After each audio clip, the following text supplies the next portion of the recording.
Hey y'all, Mike from Square One Farms. I started a little project back behind me and I didn't even think about videoing it until I got to this point, so I'm going to catch you up on what I'm doing. We're building a smokehouse. I intend to make this to where I can mainly cold smoke meats and cheeses for preservation, but I think I'm going to attempt to try and add a hot smoking apparatus on the side of it. Anyway, let me catch you up to what I have done so far, and we'll go over my whole plan on how I'm going to go through this and etc.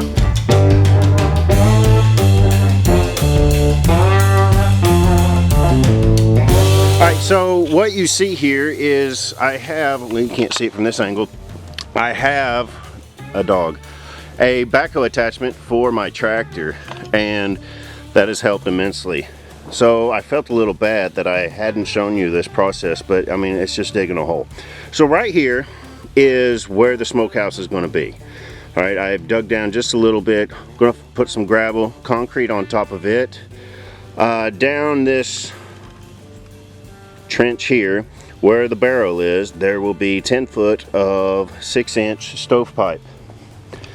And then the barrel's not ready. I haven't cut any holes or anything, but just put it in there. Put some gravel down on the bottom to help with drainage. Last thing I want is rust issues, and hopefully this thing will last me a long time. But there's the barrel. I have a little platform here that I can step in case it gets a little muddy or whatever, since this is a trench. But all this goes downhill, and hopefully I've given a relief here. Hopefully whatever water builds up will drain that way. So that's where we're at. So the very next thing that I need to do is attach all of my stovepipe pieces together. They only came in 2-foot sections. We couldn't get 10 foot of stovepipe. Best we could get was 5 2-foot sections. So I'm going to put all those together. I'm going to go ahead and screw them together because they come unattached, unfolded almost. So I'll screw them together to help hold those together. And then we'll start working on cutting our hole in the barrel and leveling up our ground. Gravel. Hopefully we'll get to concrete today. It's not looking so good. I kind of got a late start today. Anyway, let's do that, and I'll take you along for the ride. Okay, I've got you all set up on a bunch of bags of concrete here. These are how these stovepipe come, and the best way to go about putting these together, I've found, without getting cut up, is kind of bend these in just a little bit. Can you see this fold line? I've kind of got a line here from bending it. You kind of bend that in and make that a little more flat. And you do the same thing on this other side. Alright, and then you're going to want to just line these up and kind of push and get those things seated in there. And like that, they're in there. Now, like I said, when I put the rest of the sections together, I will screw it together kind of here and here, make sure that they don't come apart. This is all going to be buried underground, so probably not a huge issue, but I don't really want this opening underground and then dirt falling in.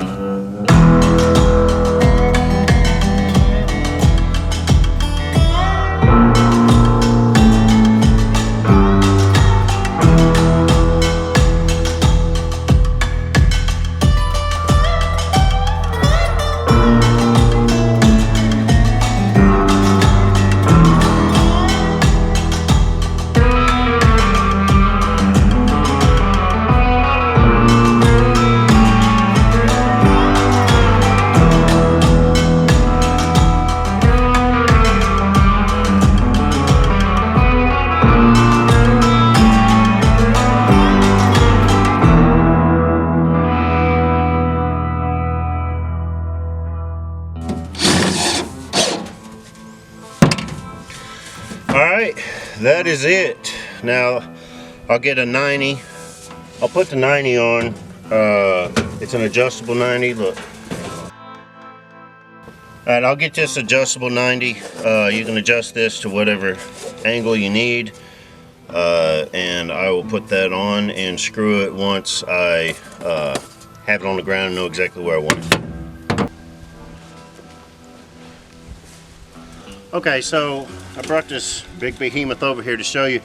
There's two things that I want to do when I put this in the ground. One, I want those seams on the bottom, because I'm going to put a little gravel in the bottom, but I don't want water if it was turned this way, I don't want water seeping into the seams and getting in my pipe and then eventually running down into my barrel. Also, I want it turned the other way. So I also want my downhill, I want it to run downhill like this in case water, upside down, in case water does come in, it goes this way instead of with the seams, you know, water would infiltrate that way. So I want to be kind of particular on how I put this in on the ground, in the trench. So I'm going to do that real quick. And then I'm just going to set this exactly where I want it on this barrel and make a mark. Alright, so that's all I do. I just put that pipe up there right where I want it, draw a circle around, and then we're going to take the barrel back to the shop and so that I can cut a hole in it, and I'm going to show you how I do the front as well.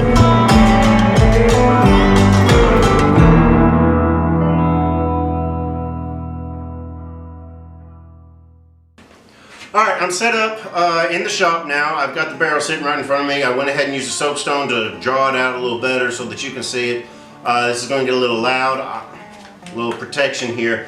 I'm going to use a jigsaw to cut it out. You use whatever you want to. You can use, I guess you use an angle grinder, plasma torch, whatever. I'm just using what I got. So I'm going to cut out for the stovepipe, and then I'm going to show you how we deal with the front of the stove.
Okay, that is about going to finish it up here.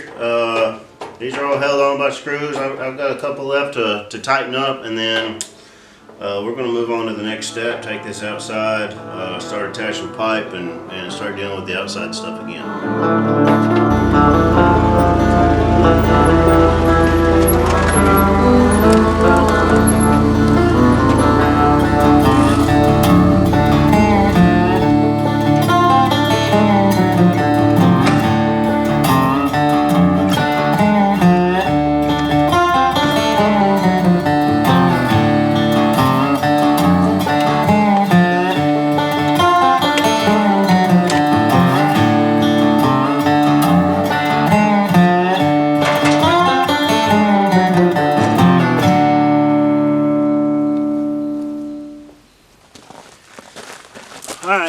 So that's basically how it's going to look. Got to get that ring around that lid and fasten it on.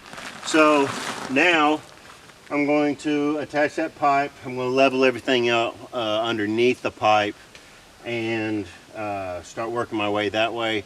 Get the elbow on and start checking depths and all that for our finished surface level of the concrete, and go from there.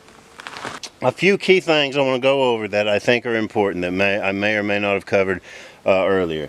Number one, we want our pipe to go uphill. I'm guessing right now we're at maybe a 15-degree incline. I watched a YouTube video and they said 10 degrees was best. I got a book online from Amazon about building a smokehouse. They said 30 degrees was best. I'm somewhere in between there, probably. It's pretty good. Anyway, moving on. So we want our seam, let's focus here.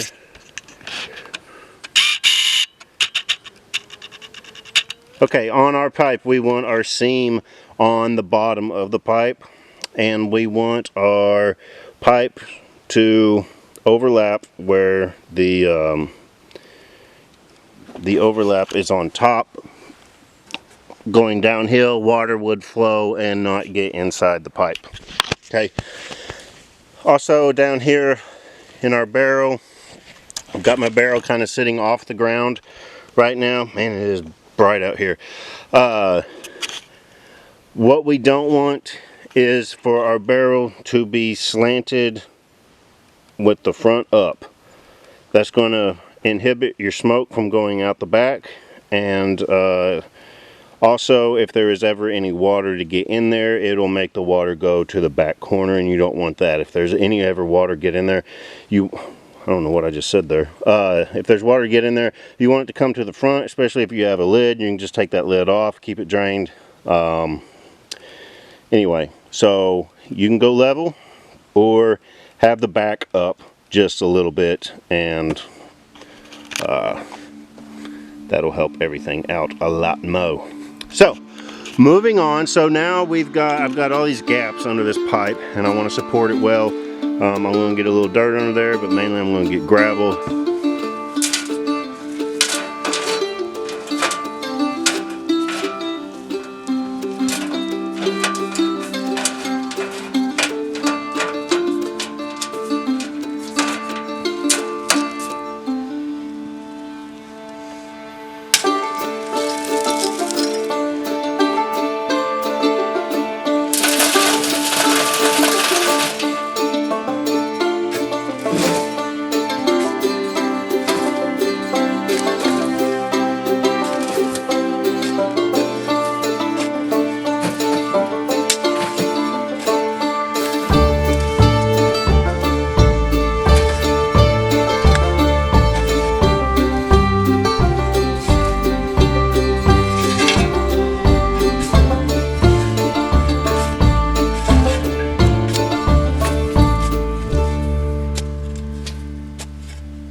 right, y'all, it is super windy out here. I think it's time to call it quits on this particular video. Don't forget to stick around for part 2 of the build series. We'll start with our slab, then we're going to build the rest of our structure from there. Getting blown away here. Like, subscribe, hit that notification bell. Y'all, this is Mike with Square One Farms, and we'll see you on the next one.